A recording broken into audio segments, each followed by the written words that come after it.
Peter Quill, our beloved Starlord, was born on Earth to a human mother and an alien father who embarked on a life of space adventure among the stars. He joined the Guardians of the Galaxy and spent years fighting alongside. However, life led him down a different path. Peter becomes the Emperor of the planet Spartax and starts a family. In this episode, we are going to look at the unfortunate miscalculation that left Spartax in ruins. However, this isn't a story of Peter, the young Starlord that we know. He is an old man with decades of self-imposed exile filled with nothing but regret and booze. We will explore this old Starlord's adventure when the surviving Guardians reach out to him with a chance for redemption. Will Peter join them on a mission to stop the Universal Church of Truth, the group responsible for Spartax's destruction? Or will he simply drink his regrets orbiting his empty planet? Make sure to watch till the end to find out. Before we go into our explanation though, we have a very small request. If you like our content, please support us by subscribing to our channel. This is a small click for you, but for us, it means a lot.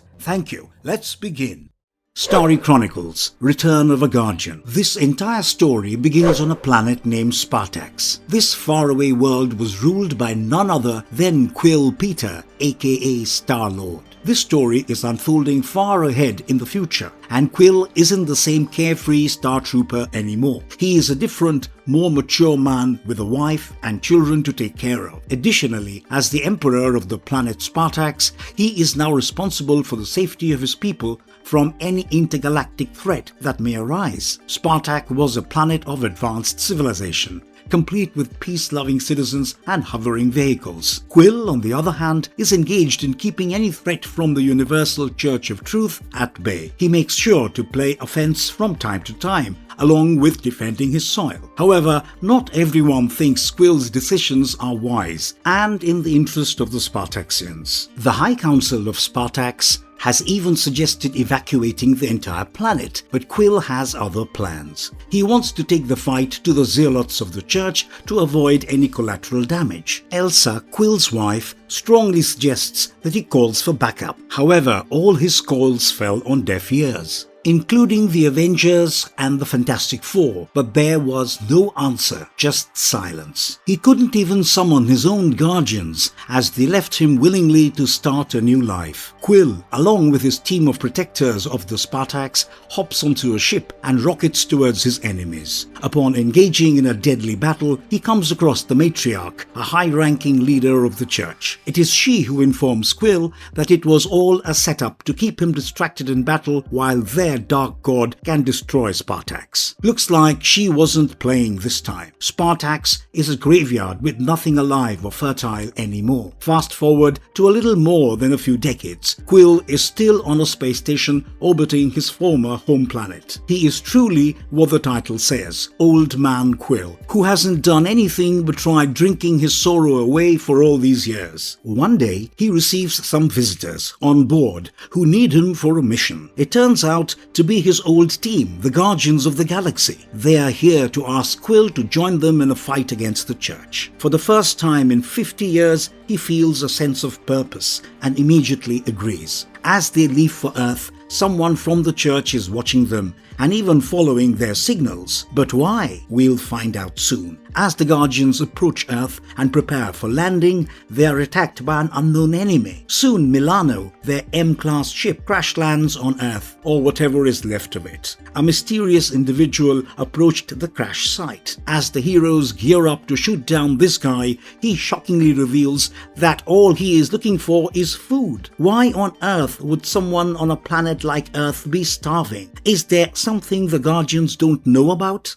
Guardians in a ravaged Earth. Let's shift a few gears and find out about Earth. What was New York 50 years ago is now New Latveria and completely under a supervillain's control. This evildoer has taken the world by storm, and also his superpowered Doombots. We are talking about Dr. Doom, or Lord Doom as he is now called. He keeps the masses in check by leaving them starving and providing a very limited amount of food. This leaves the populace with no time to plan a rebellion. I must admit that's a smart move. I can barely focus on work when I'm hungry. Forget extracurriculars. On the outskirts of the city, the guardians and the hungry guides start marching, looking for something very specific. I'm guessing this has something to do with destroying the Universal Church of Truth. Little did they know a new storm was brewing for them. They stumble upon an empty town, well, kind of empty. As far as they could see, there were nothing but dead bodies everywhere. It was a horrific scene to witness, even for the spacefaring guardians. Further, in a conversation with their guide,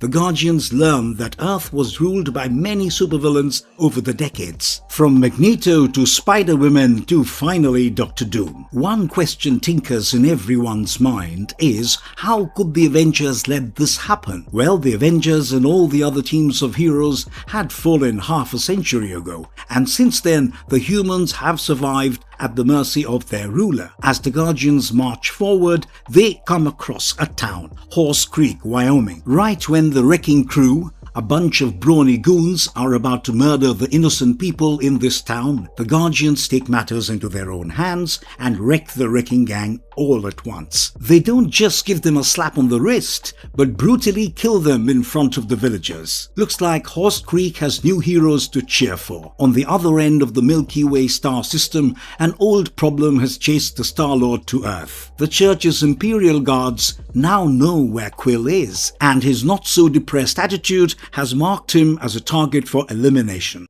From Starlord to the hero of Horse Creek. Back in the town of Horse Creek, Quill is now a celebrity and is given the title of the hero of Horse Creek. The villagers grab him by arms and bring him to a local bar for free drinks. The people of the village express their gratitude and thank Quill for bringing hope into their lives. Soon, one of the villagers asks Quill if he is willing to fight till he dies and save their town from the others. Even before he could ask, a gang of bikers calling themselves the Ghost Riders stood up to him with their chain whips and skull-painted faces. The plan is to offer the Wrecking Crew killer, aka Quill, to Lord Doom for a hefty amount. However, Starlord doesn't agree with the plan and starts one of the best hand-to-hand combats in comic books. He uses everything he gets his hands on, tables, chairs, and even the chain whips to bring them down. After defeating all of them single-handedly, Quill learns that there are more of these riders and they will be back for more. The local barmaid thanks him with an old but still functional revolver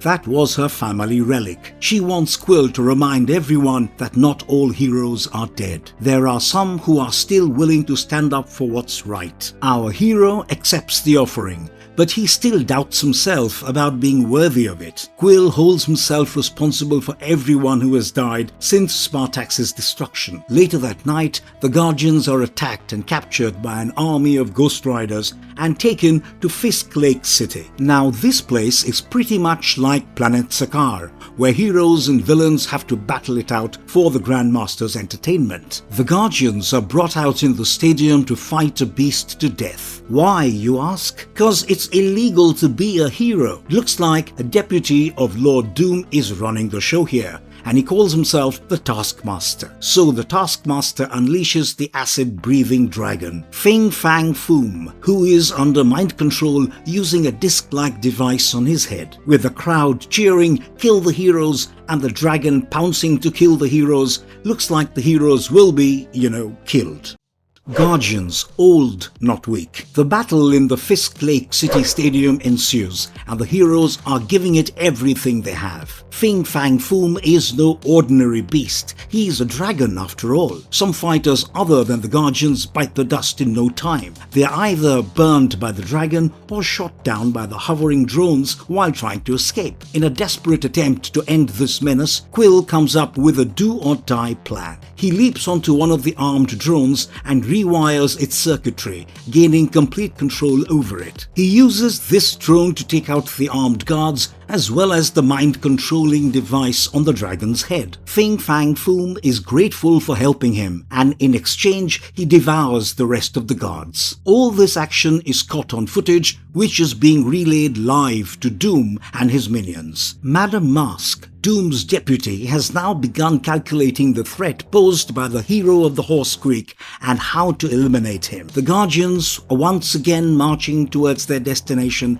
take frequent pauses due to Quill's breakdown. He still isn't over Spartax and the murder of his family. This is when Drax, out of all people, talks sense to him. After all, he faced a similar fate when Thanos destroyed his people and his wife and kids. Further, the Church's Imperial Guards finally arrive at the Guardians' crash site. They soon encounter some unfortunate human scavengers around the ship. The leader of the Guards, Gladiator, appears and extends greetings of the Church. With no time, he kills all of them in the name of salvation and with the firm belief that he has sent them to a better place. Meanwhile, the heroic tale of the hero of the Horse Creek is spreading like wildfire. This fire soon reaches the Gladiator and the rest of the Imperial Guards. Gladiator sends the Pulsar, the fastest of them all, to look for Quill. Pulsar was a being made of pure energy that allowed him to fly at unimaginable speeds. He swears not to fail the Church and zooms past his fellow guards.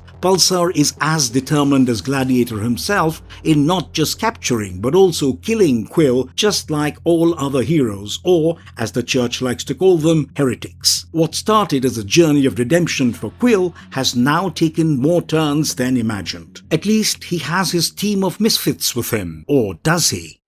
Echoes of revolt or just an illusion? Quill's story takes us to an undisclosed location where the revolution is under wraps. It's an encampment region for Earth's populace that isn't ready to give up their freedom to Doom. They've smartly deployed illusion projectors to disguise their location as nothing but a barren piece of land. Talks of the hero of Horse Creek have made their way to the rebel leader, Madam Avenger, aka Vivian. Shortly, a monk-like kid who happens to be one of the rebel spies shows her visuals of the fight with the dragon using his special abilities. She immediately recognizes Starlord and speculates that the rest of the Guardians must also be on their way to Earth. Strange that the visuals didn't capture the other Guardians, isn't it? Nevertheless, Vivian understands the threat Starlord poses to Doom's empire. Therefore, she sends out a radio message to every rebel out there to safely bring Starlord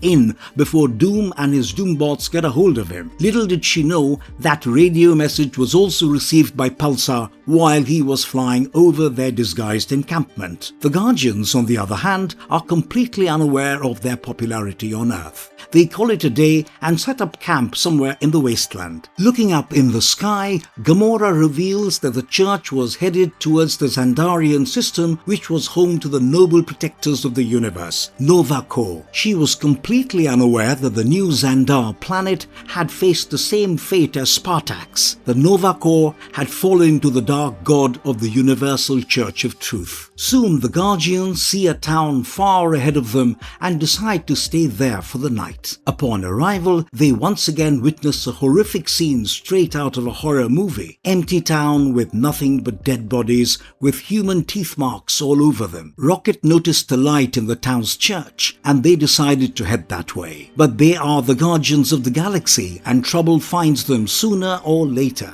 A group of Jamie Madrox and the X-Men broke the church door and barged in with the sole intention of eating everyone inside. Madrox is the mutant that can duplicate himself more times than you can count. Their minds were twisted and diluted to understand just one demand: hunger. The Guardians fought this horde of Madrox with tooth and nail, and Quill finally managed to kill all of them together using his element gun's self-destruct mode. And just when they thought everything was over, a familiar voice called Quill's name from afar. It's Pulsar racing towards the Guardians. How exactly will the Guardians fight this being who is basically just energy? Fury of the Dark God awakens. Pulsar lands in the town with a bang. This Imperial Guard is here to take Peter Quill for his final judgment. The guards of the Church, including Pulsar, believe that they are on a divine mission, and they are carrying ahead the work of the Dark God. He wastes no time attacking the Guardians with his energy blasts. Pulsar obliterates anyone who comes in his way, along with his ranting about how he is God's ear and the harbinger of death. Surprisingly, it is proving to be very difficult to harm Pulsar, even with an element gun. In a moment of pure rage, Drax picks up an axe and swings it at Pulsar, slicing through his armor. Looks like his advantage of being pure energy is now turning out to be a major flaw. Pulsar's armor wasn't just a suit, but a containment device for him, without which he cannot harness himself and perish into the cosmos. The Guardians decide to use their clever tactics and mischievous distractions to catch Pulsar off guard. Gamora then uses a tangled barbed wire fence to pierce through and tear his suit completely. Pulsar unleashes himself with absolute force, and it appears that he used all his energy to transmit Earth's location to the Dark God. His energy signals reach the new Xandar, where the army of the Church is finishing up with the Nova Corps planet. The crew on board decodes his message instantly that Quill Peter is on an undefended Earth, and he hasn't acquired the God-killing artifact. The Matriarch, one of the high-ranking heralds of the Dark God, descends to convey this news to God himself. Finally, the Dark God makes his appearance. It is no other than the Devourer of the Worlds, Galactus. Yup, Galactus is the Dark God behind the evils of the Imperial Guards and the destruction of Spartax. Upon receiving the news that the champions of Earth are no more, and Earth is left unmanned, the mighty Galactus orders for their ships to turn towards the Milky Way.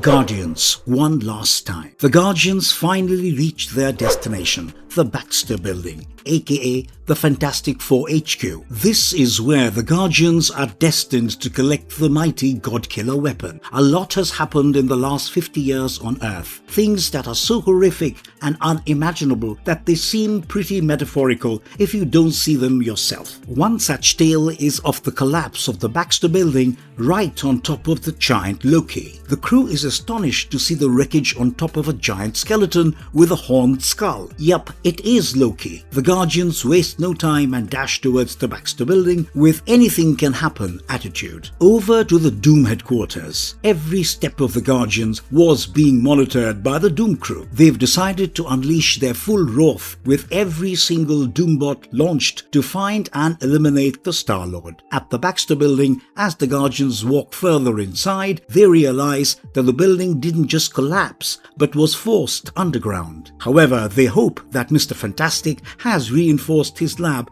to secure the God Killer. Shortly, with Mantis's help, they find Reed's lab, only for it to be in ruins. Once again, the hope of winning seemed bleak. But hey, the lab had a Hulkbuster that looked like it could still throw a few punches. Just then, a tiny robot named Herbie was activated with protocols to guide Peter Quill if he makes it this far. Surprisingly, he warned Quill not to touch a high-tech piece of machinery in the center of the lab, as it may cause a rip in the time stream. Now, why would he do that? Maybe the robot's just broken. Further, the Guardians survive a massive Moloid attack and reach the surface once again, only to cross paths with the Imperial Guards of the Church. The Gladiator demands Quill to hand over the ultimate nullifier, aka Godkiller. In exchange, he is willing to make Quill's death merciful and swift. Well, Gladiator doesn't look like much of a negotiator, does he? But what happens next is dark. Too dark. Gladiator appreciates the other Guardians' final wish of defeating Galactus, but it would be impossible to do it all alone. Wait, alone? In a moment of pure horror, Quill descends in a flashback on board his space station orbiting Spartax. He receives an encoded message from the Guardians in distress, asking Quill to buckle up and help them. Before the message could be transmitted, the Guardians were vaporized by the Church. Yes, the Guardians of the Galaxy never made it to Quill's ship. They died. The realization of being the last Guardian of the Galaxy and the trail of regretful thoughts leave him motionless and cold. Guardians no more. 3 months ago, before transmitting the SOS message to Quill, the Guardians infiltrated the archive ship of the Universal Church of Truth. They were on a mission to put the Church out of business. they tried their best to stay undetected even after knocking a few church goons out. Shortly, Mantis feels a high-energy reading on the ship only to walk into the greatest herald of the Galactus, the Silver Surfer. Old Mantis isn't sure what she saw in her vision. Maybe it was the Surfer that was the ultimate weapon to stop the church from destroying more planets and killing more people, or maybe he will tell them about the weapon. Poor old Mantis isn't too sure. Rocket was right. They shouldn't have relied on the alien telepath with dementia. However, the telepath does her magic and speaks to the badly deteriorating Surfer. It turns out that Galactus betrayed his best herald long ago and instead created an army of heralds. However, not all is lost yet. Surfer informs them about the ultimate nullifier on Earth. Soon the alarm blared and the Imperial Guards barged in, weapons blazing. The Guardians put on a brilliant show of strength and teamwork like always. Drax the Destroyer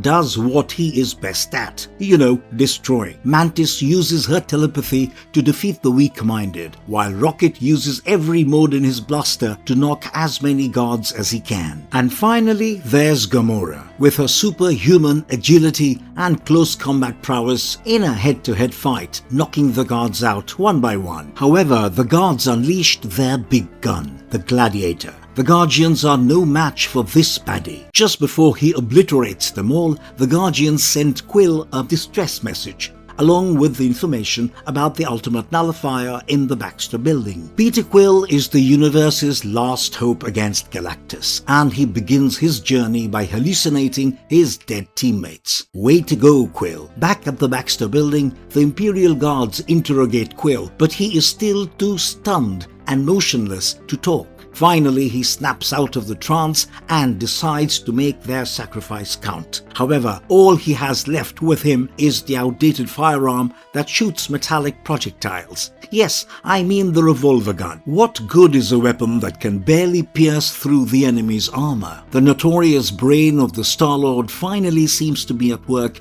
as he wastes no time in suiting up the Hulkbuster. This marks the beginning of an epic battle between the last standing guardian of the galaxy and the evil goons of the church. With the most powerful Iron Man armor, how long will the Gladiator stay in the ring?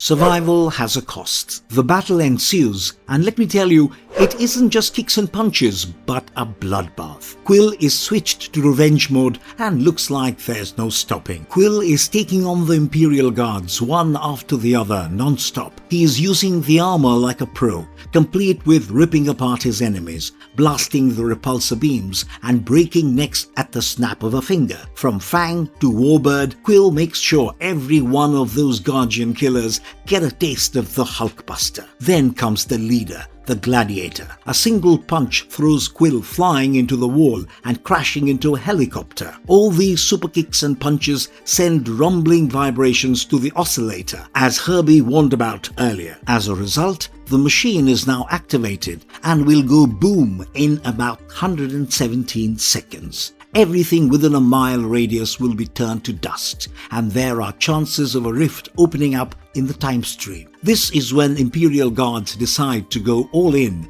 and give it everything they have. They rain punches and blasts on Quill, hoping to end his unholy life. But hey, it's the Starlord we're talking about. It isn't an easy task to take down this mischievous hero. Quill with the Hulkbuster is proving to be an explosive combination and most certainly hard to kill. With every Imperial Guard he kills, the Gladiator's rage keeps on rising. Finally, after Warbird's defeat, Gladiator pounces on Quill and rips a chunk of his armor. He continues with his taunting words, declaring that Quill's friends and family sacrificed themselves for the greater good of feeding the universe's savior, while Quill himself is destined for a meaningless death. Quill's had enough of this skinny Thanos. He grabs Gladiator by the neck and shoots his arm gauntlet, sending Gladiator flying in debris. Quill's right on time cause the oscillator is about to go boom, incinerating everything in a mile's radius. Right before that happens, he ignites Hulkbuster's jet boots and flies himself to safety. Way to go, Starlord. Once Quill wakes up, he sees his former teammates surrounding him and appreciating his heroic battle. As soon as his brain vitals stabilize,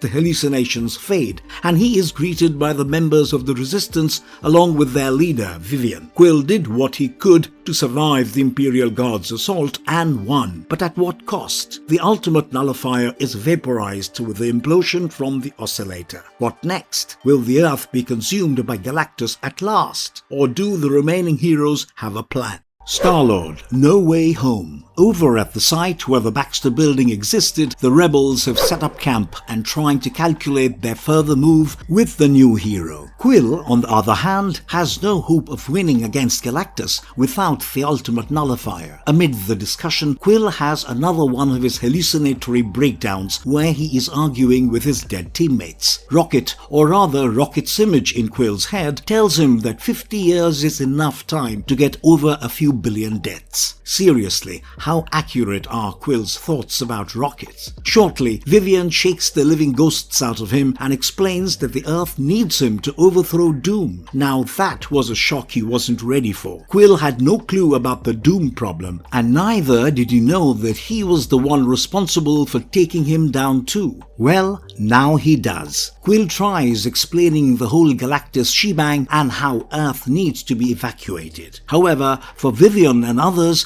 Galactus is something straight out of history books. Vivian is a leader in her own right, and she doesn't dismiss his claims. She calls the kid with memory reading abilities, and eventually they understand the extinction level problem that is on its way here. But Quill has lost hope without the ultimate nullifier. Just then, Herbie pointed out that the Godkiller device had not been in the Baxter building in the last 55 years. This means that the last time it was seen at this location was 55 years into the past. Cleverly, Vivian points out that there is a time rift right in front of them, and they should utilize it to travel back in time and grab the device. The heroes wasted no time in putting Quill in a stupid yellow radiation suit and hoping that the time stream didn't kill him. Herbie pinged Quill exactly 55 years ago, as the bot had already met him in the past. Shortly after jumping into the rift, Quill arrives in New York's Baxter building exactly 55 years ago on the day the attack began. Every powerful villain decided to attack the Fantastic Four headquarters that day. This was the day that changed the fate of the Earth forever. Quill and Herbie pop out of a time portal right in Reed's lab as they are trying to keep the villains at bay. Sue Storm and Reed Richards don't believe this old man's claims of being Starlord. I mean, come on, who would believe him? Reed strangles Quill in his arms and believes him to be just another villain. Right then, a blast of energy knocks out Mr. and Mrs. Fantastic. It is another time traveler, Kang the Conqueror. He traps the fantastic couple in a time stream with no return, along with all the weapons they were hoarding, including the ultimate nullifier. Kang then tries killing Quill, but as you know, Starlord is a tough nut to crack. Quill stabs Kang in the eye, making him retreat, but on his way back, Kang destroys Herbie, the one keeping the time rift open for Quill to return to his timeline. Boy, that escalated pretty fast. In the OG time, 55 years later, an army of Doombots launched a full assault on the Resistance crew. Vivian tries as best as she can to keep her rebels alive, but it's only a matter of time before they realize that their only hope, Peter Quill, has no way of returning back with or without the ultimate nullifier. Lost in time stream. The Liberation War is in full swing between the rebels and the Doombots. The bots have outnumbered the Resistance fighters and the casualty is far more than expected. Vivian notices that the time rift is now closed, which either means that the hero of Horse Creek is dead or he failed in his mission. Either way, their chances of winning the war and saving the planet are slim to none. Vivian orders her troops to fall back and save their lives.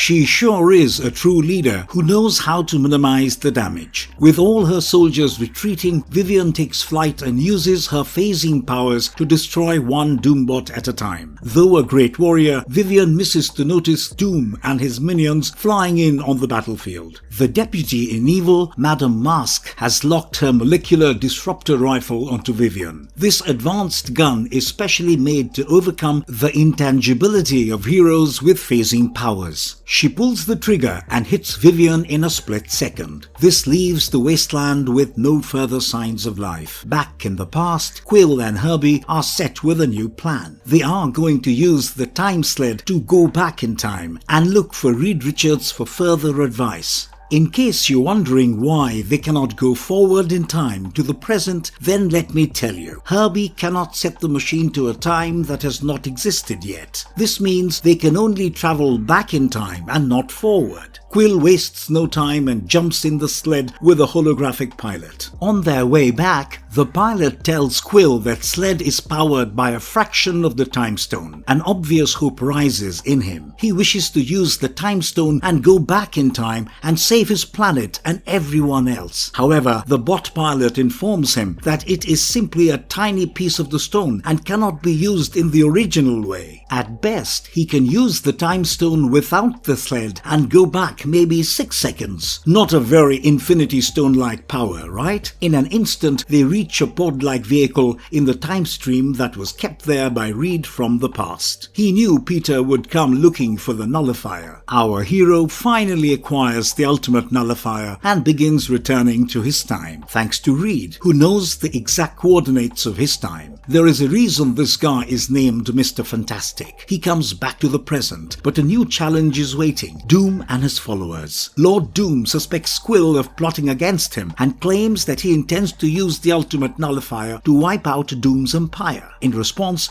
Doom destroys the ultimate godkiller and Earth is left defenseless once more against the mighty Galactus. The small big idea. With Quill being captured by the Doom army, there's barely any hope for Earth. Madame Mask is the one to turn her master's orders into action. This time, it's Quill's public execution. The Doom Empire wishes to set an example for anyone who wishes to rebel. Back in the wasteland, Vivian's systems are rebooting. Looks like playing dead worked for her. She regroups her fellow rebels and heads straight towards the mutant Forbidden Quarter with a plan. Quill's execution is broadcast live on television across Doom's empire. Everyone who crosses paths with the hero is now witnessing a sight they never imagined. Right when Madame Mask asks Peter for his last words, he replies, "Look up, the Universal Church of Truth's Armada and their dark god Galactus have arrived." As the giant devourer begins raiding his machines to consume Earth, Doom ascends to him, feeding his ego. Doom is convinced that nobody can trouble his subjects except himself. I don't know about strength, but Doom definitely leaves Galactus behind in attitude. Now back to reality, Galactus vaporizes Doom in the blink of an eye without any second thought. Doom's army, along with the entire world, is obviously distracted right now. The rebels, under Vivian's leadership, once again raided the mutant tower and rescued Quill. Now it's time for an unprecedented face-off. A godlike being, taller than a skyscraper, versus a mortal human half-alien is about to engage in a head-to-head battle. It doesn't last very long, as Quill pulls out his revolver and shoots at the giant's forehead. Within a few seconds, Galactus's towering structure comes tumbling down, and before you know it, he is dead. Hold on, how exactly can a tiny bullet kill such a powerful entity? Let's not forget, he isn't Peter Quill. He is Old Man Quill, with more battle years under his belt than you can count. Starlord used the time stone fragment from the time sled as a bullet. And voila! It turns out that even if you're a god, you still need your entire brain to stay alive. The time stone transported a part of Galactus's brain through time, causing a lobotomy and making him kick the bucket. Shortly after saving the Earth, Starlord returned to the stars and ended his self-pity with a bang. He then goes ahead and invites new members to the Guardians of the Galaxy, including Groot, Nebula, and others. Marvelous verdict. In the storyline of Old Man Quill, Peter Quill, once the carefree Starlord, undergoes a crazy transformation into a battle-hardened hero with the consequences of his past. Set in the future, where Lord Doom reigns over Earth and the universe is threatened by Galactus, Quill's journey unfolds with unexpected twists, personal losses, and relentless battles against enemies with insane power. The tale is filled with cosmic lore, tangled connections between characters, and the lasting impact of Quill's position as a guardian of the galaxy. As we conclude this episode, the aged hero stands as a light of hope. His never-before-seen strategies and unbreakable spirit symbolize the timeless nature of heroism. The story emphasizes the determination to strive for a better future, despite challenges from intergalactic dangers. We really hope you enjoyed this episode, because we sure did. See you in the next one. And if you liked our content, don't forget to leave a like and subscribe to us if you haven't already. Have a good one and be safe. Thanks everyone.